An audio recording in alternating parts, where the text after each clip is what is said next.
draw up a sort of list of the weaponry that both sides have, most people would say, well, Israel are so superior that they will obviously defeat Hamas. But I think we've learned over the years, and by years I'm talking 20 years, we've learned that asymmetric warfare, which in other words means a force that has far inferior weaponry, but also has the advantage of, one, the knowledge of terrain, two, tactics which can surprise the enemy.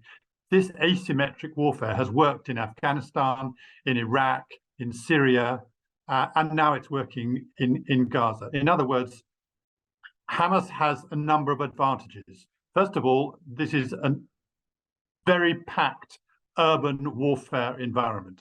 So it's not easy for any outside force just to come in and defeat the enemy. The enemy is buried underground, basically. They have got this massive, what they call Gaza metro of tunnels underneath. And by the way, most of these tunnels are buried beneath layers of concrete underneath the biggest buildings in Gaza City, hospitals, schools, mosques, etc. So this provides a huge advantage to Hamas because they can't just they can just hide under these tunnels, and Israeli forces can't just enter them without facing a huge assault on them. So they've got that advantage, but they've also got this advantage which they have, well, not an advantage, but they've got this ability which they've learned from all these wars I was referring to over the last 20 years, probably particularly the wars involving Islamic State, who learned that they could, while they didn't have laboratories and workshops necessarily that could build very fine drones, they could buy them off the shelf from all over the place and then adapt them very simply by attaching grenades or other munitions to these drones, which they can attack soldiers with. And I think Hamas has looked at all this over the years and has realized that that also will give them a sort of tactical surprise element. And that's what we're seeing. They're coming out of these tunnels at night.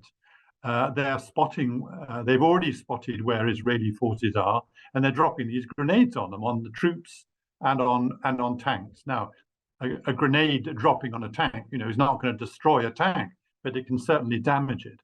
And it's the surprise element and this asymmetric element which present probably the biggest challenge for the Israeli forces. So you talk about it being an advantage.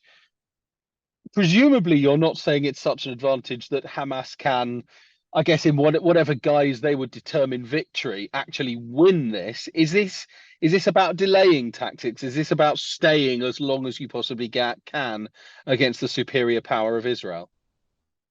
Well, you have to remember that all wars, and in particular this one, is not all about military. It's also about propaganda, influence, support from around the world.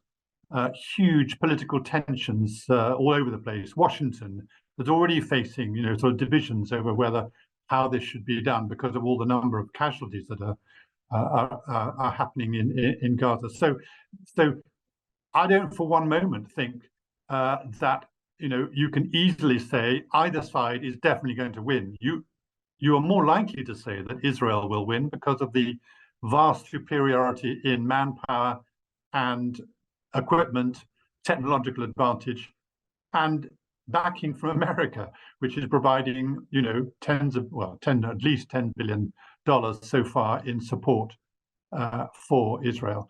So you would say they have the advantage, but because of the reasons I gave you before, I doubt whether Hamas is considering the possibility that they will be defeated and eliminated, which is what the Tel Aviv government, their main objective.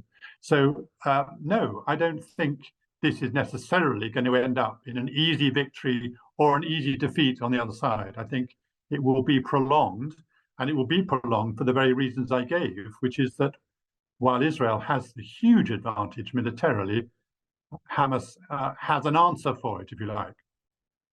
Yes, it's almost home advantage somehow, isn't it? You talk. Well, don't underestimate that. I mean, the Taliban succeeded against the US-led coalition after a 20-year war. Why? because they knew their territory and because they were Afghans. And therefore they had the population not necessarily at all on their side, obviously not, but they still knew the territory. Likewise, Hamas, lives in Gaza, and therefore they have that advantage. You mentioned within the piece the Hamas's allies in Lebanon, Hezbollah, and using similar modified drones to target Israeli soldiers and tanks. And you also talk about Zuari. I hope I've pronounced that right. This kamikaze drone.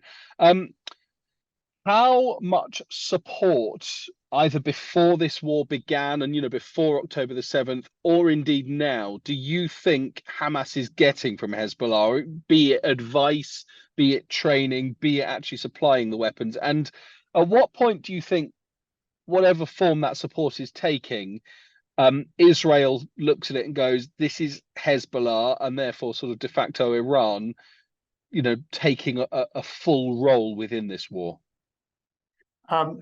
Totally. Although I would put it round the other way.